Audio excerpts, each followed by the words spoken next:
Our actions result in good and bad things. You are sowing a new crop if you start practicing spirituality, going to the temple, or doing any good deeds. However, we must eat the old stock, that is our old karma, which is accumulated in the Godown.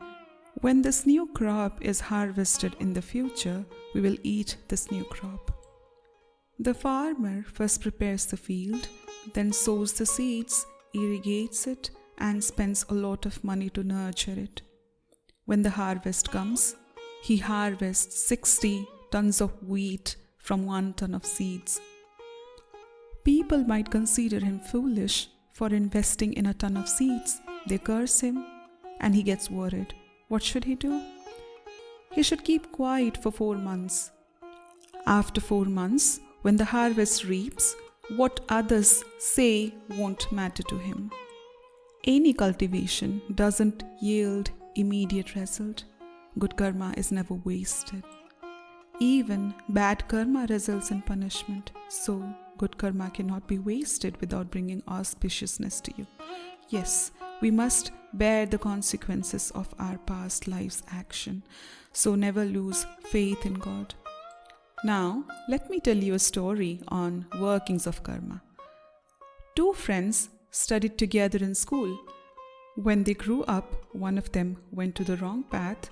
He got into drinking alcohol, visiting prostitutes, and gambling. The other one started bathing in Ganga, chanting the name of God, and going to the temple. The first became more involved in harmful activities, while the other became increasingly virtuous. One day, they met each other. While approaching the first one, the virtuous boy was coming after taking bath in Ganga and was chanting the name of God. A big thorn pierced through his foot. He sat down with pain, remembering the name of God. The other one was intoxicated. He told him, "See what your God has done to you. You have spent your entire life bathing in Ganga, and now see what has happened to you. I have all the luxuries, and you have nothing." After saying this, he went away. After moving some steps, he found a suitcase full of diamonds. He returned to his virtuous friend and told him he had found a suitcase full of diamonds. Now the virtuous one lost all his faith in God. He thought, there was no good in taking bath in Ganga and chanting the holy name of God throughout his life.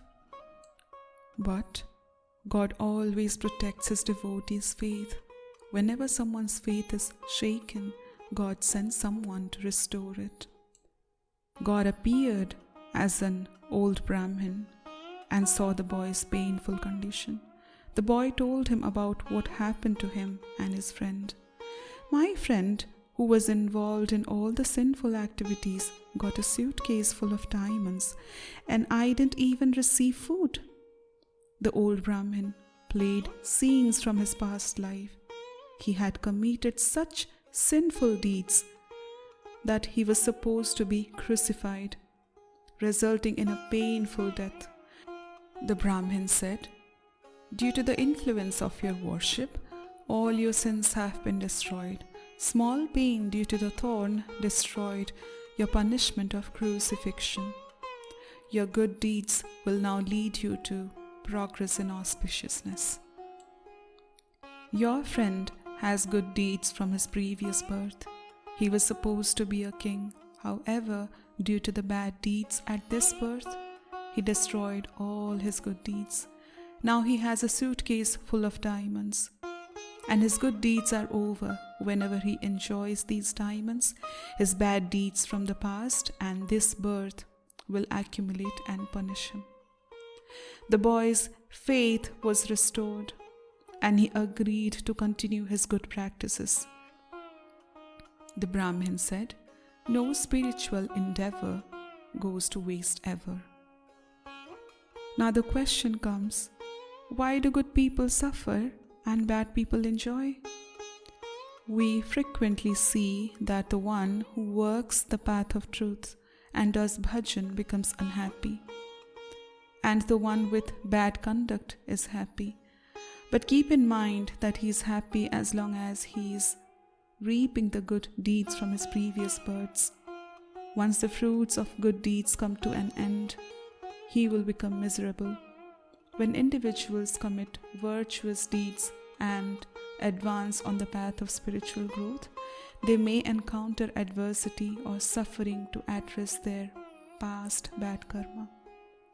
This adversity is an opportunity for spiritual purification, and they become Mahatma, great soul.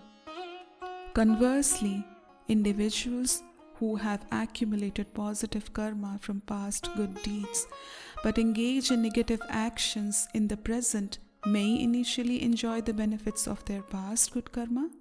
However, their present negative action will eventually catch up with them, resulting in consequences or punishment of their behavior, ultimately destroying them. Now, let's see two examples from Ramayana and Mahabharata. There was a time when Ravana used to work and the earth trembled. Even heavenly gods were afraid of him. But when Ravana turned against God, monkeys kicked his skull. His wife Mandodari cried and said, Rama bimukha asahal tumhara, rahana ko kula rovanahara, which means, you faced all the consequence because you turned against Lord Ramachandra. The Pandavas were exiled, but later Maharaja Yudhishthir was crowned as the king of Hastinapur. The entire family of Kauravas was destroyed. For a few days, Duryodhana and Dushasana flourished, and the Pandavas suffered in the forest, as a result of which they got Lord Shri Krishna as their guide. Whoever's side God takes, or whoever's side Dharma takes, victory belongs to that side. If we are on the right path, suffering for a few days is not a big deal. The result will be good. But if there is fun and enjoyment and the result is bad, then it is a problem. The problem with bad deeds is that they lead to bad conduct. The mind gets corrupted and the person commits repeated crimes. Never let your faith in God waver. Pray to God, God, give me strength so that my faith in you never wavers.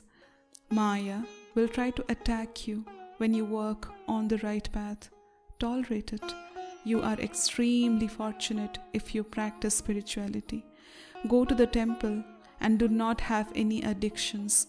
Keep at it.